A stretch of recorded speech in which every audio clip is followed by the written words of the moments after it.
Countless battles of the Great War have been fought over sacred sites. A myriad of ruined temples, churches, shrines and masjids litter no man's land, devastated by artillery, flames and demolition charges. Graveyards and hastily dug military cemeteries are disturbed by shelling, and the boots of soldiers trample over the site, unheeding of their original spiritual purpose. But the land remembers that which human memory does not. Over the long years of strife, many heretics have fallen in battle over hallowed ground, only to find that there is no escape from the Great War. The earth will not suffer their polluted bodies and souls, forcing them to lurch to their feet and back into the fray. Heaven is denied to them, yet as their depths tie their souls to earth, nor can they be claimed by hell. Thus a new Trench Ghost is born. In theory, Trench Ghosts are a simple sub-faction of a heretic legion, but in practice, from the lore perspective, they are no longer a part of armies of hell, but in the same time they surely cannot be treated like faithful soldiers or warriors of the Iron Sultanate. They are a different kind of force, which is no longer a part of endless war between good and evil. Resurrected heretic troopers do not fight for princes of hell, but they shamble through battlefields without purpose, fighting anyone who stays on their way, gathering anything left. All that attributes of Trench Ghosts lore were transferred into ruleset. Even in this terrifying corrupted world of Trench Crusade, ethereal ghosts are things which scares almost all soldiers, and because of that, each single model in Trench Ghosts army has keyword fear. That grants anyone who fights ghosts in melee -1 dice to hit. Expect those who also cause fear. Second, all Trench Ghosts are semi-corporeal, which means that it's harder to cause them any harm from the distance. This rule gives -1 dice to injury rolls from range attacks against ghosts. In the same time, ghosts are spectral, so they ignore movement penalties caused by difficult terrain. Ghosts are also all immune to gas. Well, partially. They just ignore additional blood marker from gas weapons. In addition to all that buffs, they also have one nerf: half distance speed of dash actions, which essentially means they dash 3 inches instead of 6. Those are basic rules that changes a basic attributes of Trench Ghosts, but there are also additional changes to their roster. First, because they are not part of any faction and no longer a heretic legion, they cannot hire any mercenaries. Also, they cannot use werewolves and bomb bitches, artillery witches.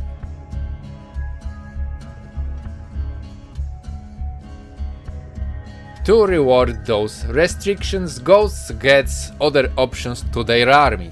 First, Tank Palanquin, tool available for Heretic Priest, which grants him machine armor, strong keyword and, let's say, constant elevated position, granting him additional +1 dice for range against small targets. I mean smaller than those placed on 50mm base. Second, they can replace Chorister for a barbed wire Banshee, which changes debuff of this unit. Banshee grants any hit enemy model in range additional +1 dice to injury roll against that model. And there are also sarcophagus mines working similarly to the Trench Pilgrims prisoners, except that those just have to carry their bombs with them, so cannot really run naked. And also they have a lot of armor, -3, which is, well, that is really solid. Those are all basic changes for Trench Ghosts. What is overall look of this faction? Well, they are more durable. I mean way more durable. Even more than very tough Black Grail army. in the same time restricted in case of movement. That half dash speed does not sound that impactful on paper, but in practice that is really meaningful because generally speaking dashing is really important. You use it for setup charges because you have to use normal move for charging, to shorten a distance in case of flamethrower use or grenade, to grab objectives on time, etc. Dashing is a second movement which is also used for board control and scoring objectives. To cheer up that sad ghost, there is a rule which allows them to ignore difficult terrain, but well, that does not matter that much as that dash nerf. Anyway, in short, they are slow but durable. In addition, Vanilla Heretic Legion is generally speaking treated like a range faction, even though they have Werewolf in their ranks. Ghosts lose that wolf and get in return Stand Palanquin, which means they should be even more range focused than Heretic Legion. They got only one model who can reach close combat easy and fight in there, Death Commando. Thing is, that unit is really useful in case of map control, as well because of lack of movement in Trench Ghost subfaction generally speaking, so he should not just dive into combat and stay there forever or until death, for example. Sometimes it is better to use him for taking objectives, not just simple for combat. In addition, because of that short dash, you cannot bring him reinforcements that quick. Because of that, Trench Ghosts seem like not the best faction for close combat or map control. In other hand, lack of artillery witch is kinda rewarded with a tank palanquin. With strong and constant +1 dice for elevated position, he is perfect for shooting, especially that machine armor makes charging even harder. Some really heavy weapons like, for example, machine gun, grenade launcher, anti-material rifle or automatic rifle with incendiary ammunition. He can be very good blood marker generator or a killer with anti-material rifle. And there is also another reason to give him that machine armor. Because lack of movement in the warband, that is really good to have that Puppet Master, Priest's ability to move chosen model by d6 inches once per turn, in use as long as possible. So yeah, in short, tank palanquin upgrade is must have. Another useful tool in case of increasing damage is a Horister, or rather Chorister switched into barbed wire Banshee. She gives an aura in 8 inch around her which grants +1 dice to injury rolls to the enemy models in range, which is actually insane. That can change simple bolt action rifle into anti-material rifle or simple sword into greatsword. Imagine horde of troopers with 2 clubs each fighting in range of that aura. That troopers are treated now as soldiers with double greatswords. Yeah, no one can have such a power in the whole Trench Crusade universe. Double greatsword unit for less than 40 ducats? Come on.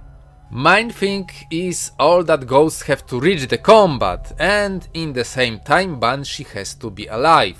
That is why you have to pay for armor for that undead woman, not just for reinforced armor, but also for a shield, most likely, and even sometimes for a polearm to make her as tough as possible.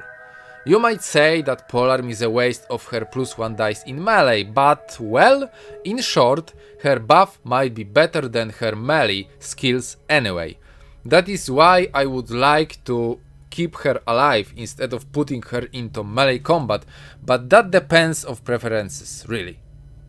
And that is also a reason why you need some close range units, to bring that Banshee some additional protection. In short, crazy good model, but requires also additional investments.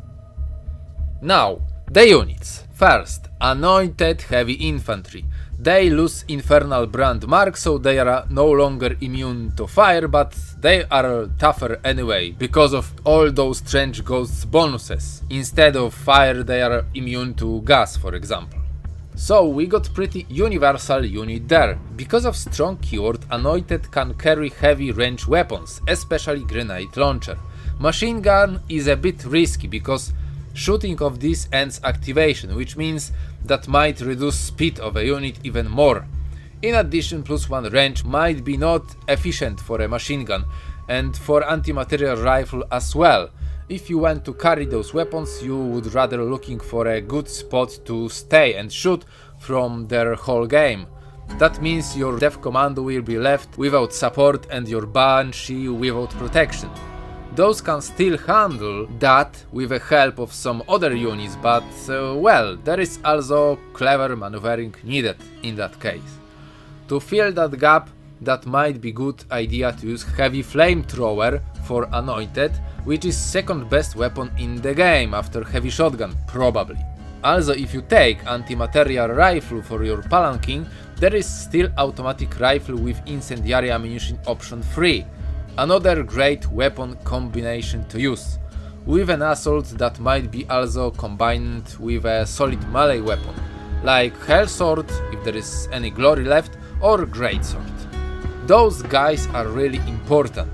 Without a wolf and with rather defensive Banshee and slow palanquin, they need to shine to make the whole army successful, because except of those there are just simple troopers, and those, with all due respect, cannot do much alone.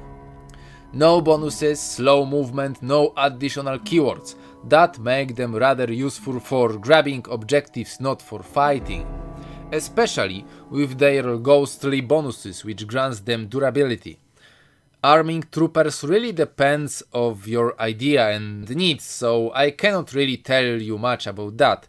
As I mentioned before, they can be strong even with 2 clubs in melee when close to the Banshee aura, and similarly with bolt action rifle. They can be really dangerous with that, with aura. In addition, I really like to have those with simple flamethrowers. Strong armor piercing weapon which is cheap enough to does not change overall purpose of a model as a simple chaff. And last but not least, troopers unlocks legionaries. What about them? Well, deep dive into heretic legionaries will happen in a different episode because there is a lot of options to uncover. But generally speaking, those are better troopers. Simple bolt action rifle with Banshee aura and addition +1 range can do a lot, even though it costs just 10 ducats, well 20 with legendary upgrade. And +1 melee with 2 clubs and aura can one-shot even models with tough keyword. But I really like another idea, using legionaries as stationary turrets. I give them, or him most likely, +1 range and machine gun or grenade launcher, and place such unit on elevated position, if there is such. Usually I place them close to the priest and use Puppet Master to move them if needed, because they cannot move and shoot in the same activation because of lack of strong keyword and heavy weapon in hands. Such model with machine gun is a bit expensive, but grenade launcher sounds reasonable. Now the last ones. Ratchet.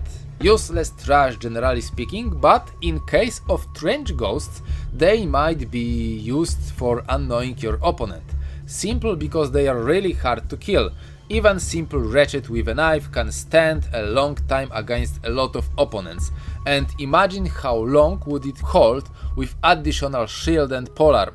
That might sound stupid, but still, hard to kill. Oh, and I almost forgot about sarcophagus mines, but I did not really use them a lot. Main issue with those is that they cannot attack and they die after detonating themselves. Mine strength though, in comparison to the Trench Pilgrims Prisoners, is their armor, which is actually -3. In addition to the standard Trench Ghost durability, it is a lot and makes them rather hard to kill. That is really possible that enemy won't be eager to shoot them. Cheap units that are that hard to kill? No, he might prefer another targets. And that makes some kind of gap for them to move in. Untouched, they can, in theory, reach crucial spots and block those from enemy movement. For such a low price, even that psychological function might be good enough, but that still requires some testing to say for sure. I really love to use one of those as a guard for Barbed Wire Banshee to block any eventual threats she may deal with. Even though Trench Ghosts cannot use mercenaries and have all 8 glory points to spend on weapons, I feel like they always lack of that glory. First, you really want Blasphemous Staff to increase Puppet Master's success rate. That overall increases speed of whole army a bit, which is really needed. That costs 2 glory points. Second, you can make very good use of an anti-material rifle, because of palanking shooting bonuses or even well-placed anointed. That is another glory item I would take blindly into my roster. That costs 3 glory points, which means with only that 2 items we spend 5 glory. Only 3 points left, so there is no much room for additional stuff. Especially we still did not add automatic rifle with incendiary ammunition, which is really good combo, especially for anointed with great weapon, and that is another 2 glory points. In that case there would only 1 point left. I would not take troop flag because I usually have a lot of soldiers, and with additional durability of Trench Ghosts, morale is not that scary. So only way to spend that 1 point is to give someone Hellsword, probably for some anointed. And that is main issue with spending glory in Trench Ghost subfaction. There is no much room for changes. What would be also needed? Well, probably Tormentor's Chain for Death Commando, to make him even more versatile. Also giving automatic rifle for legendary might be good option, because that would bump even more strength of his combo with Banshee Aura. I also played a lot with SMGs and legendaries, and that also was working well, but that was a time before palanking, and it's great combination with anti-material rifles, so yeah. Now there is not enough glory to spend on those, and now I would rather take those for anointed with shields, which is actually really solid choice, because makes their armor -3 with additional bonuses of Trench Ghosts, of course. But is it better than automatic rifle with incendiary ammunition? Probably depends, but that is really only one thing possible to change, because rest of items are kinda must have.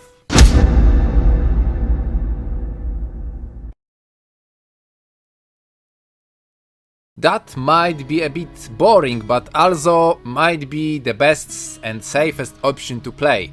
All 3 heroes, standard tank palanking with blasphemous staff and anti-material rifle, heavy armored banshee with a polearm, and naked death commando with Tartarus claws and gas grenades. At first and second turn he want to move, throw grenade and hide somewhere with his special ability and move aggressively after coming reinforcements. In case of units there is 3 troopers with flamers, best possible anointed with auto rifle, incendiary ammo and hellsword, and 2 legionaries, one with machine gun as a stationary turret and another with bolt action rifle. Last but not least, musician.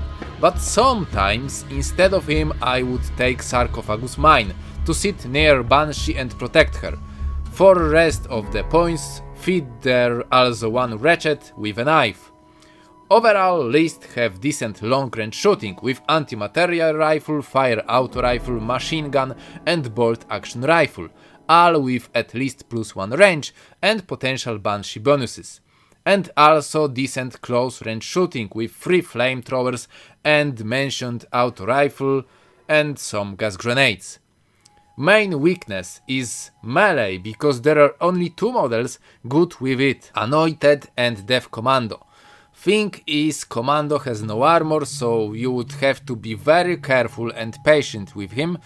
There are also decent numbers, 11 models, which means 6 have to die to force a morale check. Warband is lacking armor, but Trench Ghost's bonuses might compensate that rather well. So, List might struggle with objective game, but can work very well for scenarios with not that much movement needed. For example, where there are two objectives near players, deployment, one at the middle, or in scenarios where killing is more important than scoring. A bit experimental list with only 9 models, but each has -3 armor. Main force are 4 anointed, each carries a shield and solid melee option. 2 carries additional grenades and 2 SMGs. Brutal, but well, really slow, as Ghost used to be. In addition, there are 2 allied choices. Barbed wire Banshee, built for protection, so she carries polearm, and Tant Palanquin with automatic rifle and incendiary ammo. He also carries blasphemous staff because for such melee focused force it is must have. And last but not least, 2 sarcophagus mines, with one small addition, trooper with musical instrument, also to bump that really needed dash movement. He carries a shield and a grenade, so he actually do not have -3 armor, but he is needed for that list anyway.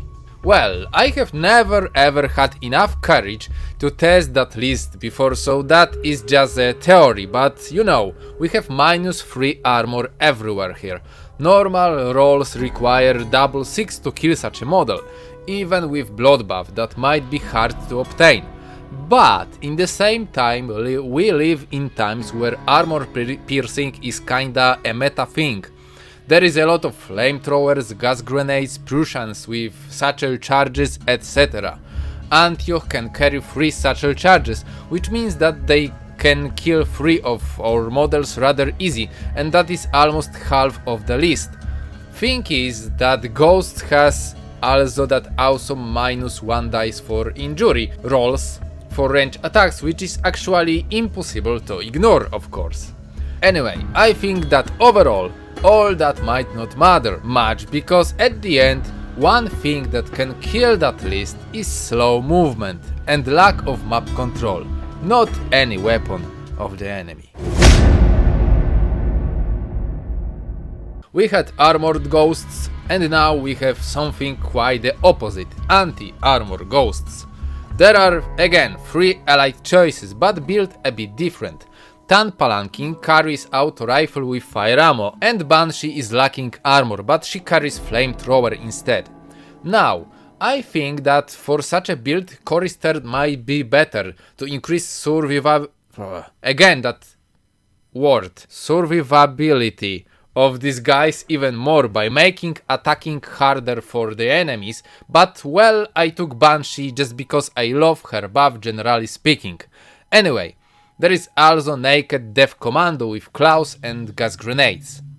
In case of units, we have 2 anointed, one with just heavy flamer and another one with SMG shield and great hammer. There are also 2 legionaries with hell swords and gas grenades, but without any armor, so they need to be treated rather carefully. To unlock those, we needed also simple troopers, so there are 2 of those with clubs and gas grenades. Last but not least, musician with a shield and also gas grenades. List is pretty solid because of all that ignoring armor stuff. Technically only Palanquin and Anointed with SMG has no such special rule. Main issue is lack of armor on some pretty strong models like Death Commando, Banshee and 2 Legionaries, so I would recommend to play that list with patience. In the same time, those need to move forward to reach short range, right? Just hope that at real form will help to get at that distance. Move your troopers first and eventually save legionaries for later. Anointed should hold with their high armor value, but if you get there in range, well, your opponent might have hard time to deal with all that power. So, how I would rate this subfaction? On the 3-point scale, where first stage is a weak faction, second a balanced one, and third a strong one, I would place Trench Ghosts definitely as a strong faction. I used to even say they are the best one in the game, with Prussians being really close at the second place. But, well, after first tournament in my country, I kinda changed my mind, and now I feel like Prussians are the first place, and next, well, hard to tell. I spoke with one player who played Trench Ghosts there, and he said that faction is really hard to lead because of their lack of movement and overall board control. And because of that, I feel like they dropped from the first place not just one stage below, but way lower, under Dirge of the Great Hegemony and basic Trench Pilgrims, and maybe even below Alba, which actually did very well on mentioned tournament. Even though Trench Ghosts are pretty damn strong, and that is not just my opinion. Not that long time ago there was an interview with Thomas Pirinen, and there was a question about balancing this faction, so yeah, ghosts, as ghosts should be, are scary. Maybe not strongest faction in the game, but still giving chills to a lot of players. Life is good. I mean, not for them.